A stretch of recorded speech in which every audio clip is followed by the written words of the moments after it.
Hey guys, Jericho here with another Diablo 4 Season 1 Rogue video. This time we're going to be taking a look at Nightmare Dungeons. We're going to be playing a combo point twisting blades build. We're going to be focusing on applying as much CC as possible, stacking, freezing, and stunning everything, and then just blowing it up. And if that sounds fun, it's because it is. Now let's take a look at how it works. Before we get into it, I just want to say that this video turned out a lot longer than I originally thought because I tried to go through the build maybe a bit too thoroughly. If you feel like this is too much information, feel free to use the bookmarks, which I just learned how to set up, as well as the links in the description to the Maxroll planner guides to find the information that might be relevant for you. Also, feel free to let me know in the comments if you find the extra detail useful or if you prefer a much faster pass-through over the elements of the build so it can help me make future content more relatable. Thanks a lot, and let's dive in. For the abilities, we're going to go through what I call the base build. As you can see, I'm missing 16 skill points and I only have 5 abilities on my bars, but this gives you everything you really need for this build to work, and it'll get you pretty far. While testing, I've cleared the level 90 plus Nightmare dungeons with just this bare bones version, and it also means you can add a lot of variation to this build depending on your preferences later on. Basic skills, you're going to be picking up Puncture, applies Vulnerable. Core skills, Twisting Blades with the Daze option, also pick up 3 points in Sturdy passive, 12% close damage reduction. For the agility node, we have Shadow Step, Unstoppable ability, good for getting you out of CCs. You can also use it to stun a target. Dash, great mobility skill. We'll also have some important synergies with some aspects and hearts we're going to be using later on. You'll notice I don't even have Methodical or Discipline Dash here. You can probably go with Methodical in case you're missing some CD on Dash. Weapon Master, big chunk of damage, pick up 3 points in that. Now, we're going to take 2 points in Rapid Gambits just because we will be dazing a lot, and also this build revolves around a pair of boots that doesn't have evade charges, so you're going to be needing to reset your evade quite often. 1 point in trick attacks to trigger the knockdown on dazed targets, and then 3 points in concussive for extra critical strike damage after you've knocked something down. Now, the Subterfuge skill is actually going to be pretty important later on in this build, but right now I'm only picking up 1 point in concealment just because we're going to be using Shadow Step quite offensively, so this will work as a nice panic button in case you need to become unstoppable while CC'd. Also, Exploit and Malice, max these out, great damage again. Now you'll notice on the imbuement nodes, I actually have no imbuements on this build, which might seem crazy at first, but the damage, as you'll see, is so ridiculous that you don't really need it. If you stick around until the end of the video, we're going to look at some options of weaving in one of the imbuements in here in case you really feel like you want one of these in the build. Now, Frigid Finesse is probably one of the best passives that you can pick up in terms of damage since, as we'll see, mostly everything will be chilled all the time and we will be freezing everything very, very often. So this 30% multiplicative damage is quite powerful. Also one of the prime candidates to look out for on your amulet for 3 ranks alongside Weapon Master. Now for the ultimate skills, again, we're not going to be picking any ultimates. We're just going to put 1 point in Adrenaline Rush to unlock 3 points in Haste. Movement speed or attack speed, depending on your energy, really nice passive to have. And in terms of the key passive, we're going to be going with either Momentum or Close Quarters Combat. You can go with either one, to be honest. So Momentum gives you 20% damage reduction, 30% energy regeneration, 15% movement speed. So pick this up if you're missing one of these. Hit a stunned, dazed, or frozen enemy. That should not be a problem. Uptime will be close to 100%, if not 100%. And then Close Quarters Combat, Marksman, that's Puncture, or Cutthroat, that's Twisting Blades. Since you'll be weaving the 2 attacks for your rotation, you'll basically have 20% attack speed at all times, and the 30% multiplicative damage to crowd-controlled enemies is also huge, so I would go with this for the damage reduction, but if you feel you're missing more damage than damage reduction or energy regeneration, feel free to use Close Quarters Combat. Now in Specialization, we will be picking combo points. On to Legendary Aspects and Uniques. Now I'm currently using 2 Uniques, but you only really need one to make this build work, and that's Penitent Greaves. The trail it leaves behind will help us apply the chill effect, which is the way we're going to actually be freezing everything later on. Movement speed and crowd control as stats are also useful in this case. The other unique I'm using is Condemnation. Condemnation just gives you a huge chunk of damage because of the way the rotation works. You're basically going to be puncturing once or twice and then impaling with Twisting Blades. The effect has a 30% chance to give you 3 combo points instead of 1 for each of the punctures. And as you can see, the difference between a no combo point and a 3 combo point Twisting Blades is massive, almost double. as well as giving you a 20 to 40% multiplicative extra damage on top of that for 3 combo point skills. This is just huge damage for your Twisting Blades. Now, if you don't have a high roll or high item level condemnation, don't worry. This isn't really mandatory to make the build work. So just get a sword and throw on any aspect you like on that, like Retribution or Rapid, Vengeful, or Shadow Slicer. Any of these pretty much work. For defensive aspects, we're going to be using Cheats aspect on our helm for 25% less damage from crowd-controlled enemies and a nice burst of speed when you do get hit. Might on pants for 20% damage reduction after each puncture. This will basically be up all the time. And Disobedience on the amulet for the 50% boost, since armor is arguably one of the best defensive skills, especially when pushing higher tier nightmare dungeons. For the weapon, we're going to go with Blade Dancer to double the Twisting Blade's return orbit, and Accelerating on the sword for attack speed. For one of the rings, I suggest you go with Umbral, because we will be applying a lot of CCs, and Twisting Blades is a pretty energy-hungry skill. Now granted, a 3 or a 4 roll Umbral is pretty hard to find, but don't worry because you'll be killing a lot of vulnerable enemies, so you can actually use the Codex version of the Ravenous aspect that gives you energy regeneration after killing a vulnerable enemy until you do find one. It works out just fine for your energy needs. On to arguably the most important aspect in this build, and that's Frostbitten, which we have on our gloves. Chilled enemies hit by your grenade skills have a chance equal to double your critical strike chance to be instantly frozen for 2 seconds. Also gives increased critical strike damage multiplicative against frozen enemies. Now with an endgame build, you should be sitting anywhere around 40% critical strike chance, granted that you have it rolled on your gloves and rings. And between that and the various on-chance effects that increase your critical strike chance, this basically means that you're guaranteed that your grenade skills are going to freeze chilled enemies. Now, you might be wondering what grenade skills. We don't have any picked up so far, but that's where the other 2 aspects come in.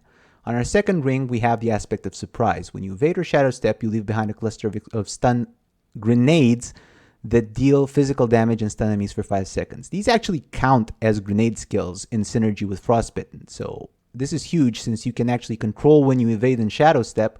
You can basically choose at will to freeze all enemies near you that have been in your Penitent Greaves chill trail.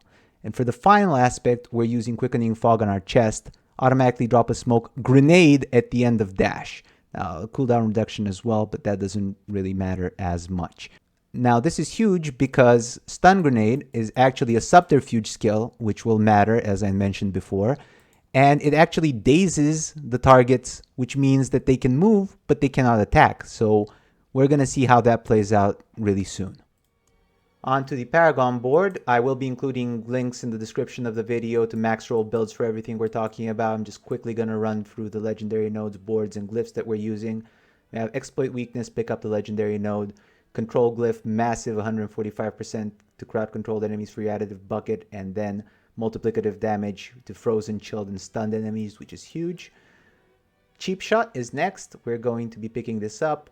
You're going to have a lot of things CC'd, so up to 25% multiplicative damage pretty much all the time. Combat, 87% critical strike damage, also energy management on the bonus. Next, Tricks of the Trade, pick up the legendary node. You will be weaving marksmanship and cutthroat skills all the time, so this is basically a 25% multiplicative increase to your Twisting Blades damage. Closer, 85% cutthroat skill damage, 10% damage reduction while wielding a melee weapon, which is always, since both Puncture and Twisting Blades use a melee weapon. And finally, we are going to be using the massive Strength node here for Exploit. It makes enemies vulnerable for 3 seconds when you attack them, 42% extra vulnerable damage. And this is on the No Witness board because there's a lot of strength here. Finally, for the initial node, I'm using Diminish just because I like the extra armor, and it also frees up a few points since you only need the 5 strength nodes to activate the 10% physical damage reduction from vulnerable enemies. Alternatively, you can feel free to use Turf in this node if you can free up some more nodes to get all of the strength in this area. That's really up to you. Also another 10% reduction against close enemies, but if you're using momentum, you already have a ton of that to begin with. So this is up to you. Last but by no means least, let's take a look at the seasonal mechanic, the Malignant Hearts. First, we're going to be looking out for an orange Vicious socket for the Caged Heart of Cluster Munitions. 20% lucky hit to launch stun grenades that stun enemies for half a second. And yes, these count as grenade skills for your Frostbitten aspect, so even more ways to stun and freeze enemies. We're going to need a blue Brutal socket for the Caged Heart of Revenge. Now, the damage on the explosion on this is negligible. What I'm really after is the 20% damage suppression, which is really nice for pushing higher tier Nightmare dungeons. And finally, we're going to be using another blue Brutal socket for the Caged Heart of Trickery. Now, this one requires a little bit of an explanation. When you use a subterfuge skill, you leave behind an unstable shadow decoy that taunts enemies, and it also explodes after 4 seconds. Now, the way that this actually works in practice is much better than on paper. So let's see it in action. As you can see, I am popping Concealment here, which is a subterfuge skill. And you can see how all of the enemies have taunted above them, ignore me, and just wobble over. Even the casters, I've even seen Ballista wobble over there, and you already have them stacked, ignoring you and taunted. But it gets even better because remember, we are using the aspect of Quickening Fog on our chest, and the smoke grenade that it launches at the end is actually a subterfuge skill, and therefore will also trigger the shadow decoy. This gives you a great opener that we're going to see in action. So we're watching this in slow motion. What you want to do is you're going to dash. That's going to trigger the Quickening Fog smoke grenade that's going to daze all the enemies, and it's also going to leave behind the shadow decoy from the Caged Heart of Trickery. Not only that, but remember, Smoke Grenade is a grenade skill, so it'll also trigger your Frostbitten aspect, instantly freezing most of the enemies that touched your Penitent Greaves chill trail as you were charging. And what you want to do now is you want to immediately evade or shadow step to a dangerous elite, for example, which will activate the aspect of surprise, drop the stun grenades, and since by this point they've all touched the ice trail from the Penitent Greaves, they will be instantly frozen and you can just blow them up completely. This build works extremely well in most circumstances. With just this starter build, you're going to be able to clear 80, 90 Nightmare dungeons, given that your gear is good enough, without too much of a problem. The only thing that is a little bit tricky, since so much of your additive bucket and so much of your multiplicative damage comes to crowd-controlled, frozen, and stunned enemies, on bosses you're going to feel like you need a little bit more damage, but that's only until you stagger them, and you're going to stagger them really, really fast. So as you can see, once the stagger runs over, taking it down just fine. If this is really a big problem for you, put in some points into Poison Imbuement and the problem will solve itself really quickly, but realistically you're tanky enough that the only thing this is going to do is make the fight last a little bit longer and you're not in any real danger anyway. Alright, let's not forget, we still have 16 skill points and one ability we aren't yet using. So what if you're looking to push all the way up to Nightmare 100? As I mentioned previously, you can add to the base build in several ways. You can go with Shadow Imbuement for extra AoE and vulnerable applications, or Poison Imbuement if you want more single target damage. I will be posting links to Maxroll planners for all of those variants in the description of the video, but right now we are going to make the most defensive build possible to make pushing easier here, and that means we are going to go with Poison Trap. Poison Trap is a subterfuge skill, which means it can also trigger the Brutal Caged Heart of Trickery, and it also opens up a few more defensive. So we're going to go ahead and pick up the knockdown for it. I'm going to put 1 point into Deadly Venom, 3 points into Debilitating Toxins for less damage from poisoned enemies, and then we're also going to pick up 3 points into Trap Mastery, 12% extra critical strike chance after a trap activates. That's huge.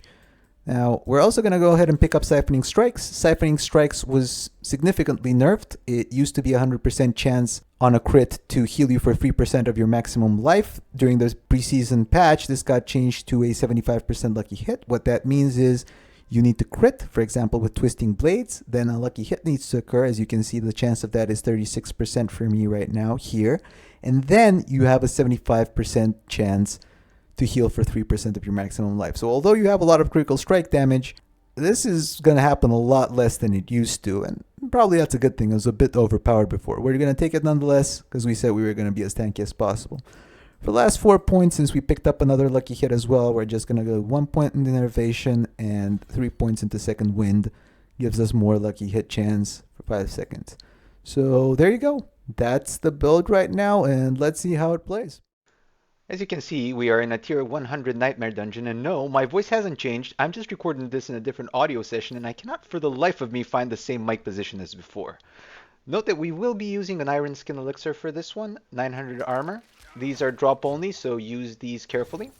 Once you spot a group of mobs, you want to get close and lay down a poison trap. This will trigger a shadow decoy from the Heart of Trickery that will lure in all enemies, activate, knock them down, and poison them, which remember is another 15% less damage they do.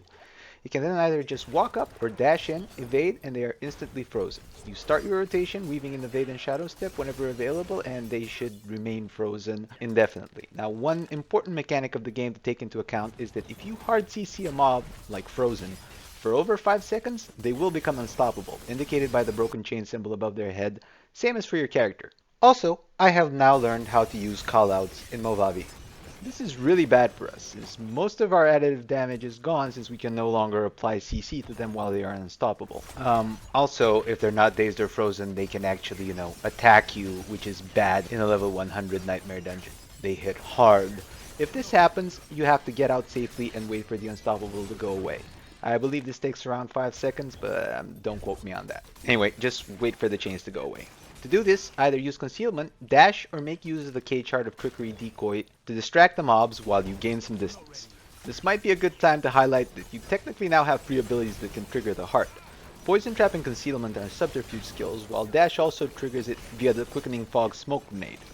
The decoy does have a cooldown. It can't happen more than once every 5 seconds on a level 4 heart, and I imagine this becomes 4 seconds on a level 5 heart, although I haven't found one of those to check. Keep this in mind if you are counting on the heart to get out. Note that you can still use the opener we discussed in the base build section of the game, where you dash in and evade or shadow step. Just throw in a poison trap mid-pole and it should work just fine. Both are viable, just pick whichever one works best for you and depending on the situation you're facing. Now, as we saw earlier, since most of the damage comes from frozen, chilled, or CC multipliers, the main weakness of this build is going to be on bosses and dungeon objectives like pillars or corpse piles. For objectives, you really shouldn't have much of a problem. Even though they take a long time to take down, they usually spawn only one elite at the very end, and the rest of the mobs running around are going to be perma-CC'd by just the procs from your Twisting Blades orbit. If you do get overwhelmed or the mobs turn unstoppable, just get out, reset, come back in, no problem. For bosses, especially in Nightmare 95 and above, you will need to do the mechanics, but the build is tanky enough for you to not have too much of an issue, especially if you stay in close range for close damage reduction to really shine. Just do the mechanics, stagger the boss, and pump since all your CC multipliers apply during the stagger window. As you can see for this boss, on my very first 100, I went back and checked, and I don't have Siphoning Strikes. I am running close quarters combat instead of momentum. I forgot to refill my potions when I went in. It is the most broken boss in terms of damage since resistances are broken, thanks Blizzard, and it constantly makes you vulnerable, and I still managed to get it on the first try, although not without breaking the sweat. The only thing that will be a headache is the Butcher. His stagger bar feels very slow, he hits like a freight train and has a ton of health. I couldn't find him on really high Nightmare dungeons, but based on my experience with him running variations of this build in 75 to 80s, you are going to have a rough time. A solution would be to run Poison Imbuement instead of Poison Trap and consider swapping out the Heart of Revenge for a Heart of Creeping Death or the Barber Heart, but realistically that's not a good enough reason to change. Also, you could just, do the mechanics and dodge his stuns, but yeah. So there you have it. Congrats on your first Nightmare 100 dungeon, and thank you so much if you stuck around until the end. Again, you can find links to the Maxroll planners for the build in the description, and if you like the video, please like and subscribe for further content. I will be putting out another video shortly after this one with raw footage of a Nightmare 100 using this build, and I will be streaming on Twitch hopefully every day around 7 to 8 p.m. GMT. And we'll try to see how far I can get on a rogue in hardcore after losing my level 99 and a half druid in preseason on hardcore. Yeah. Well, thanks for watching and see you again soon.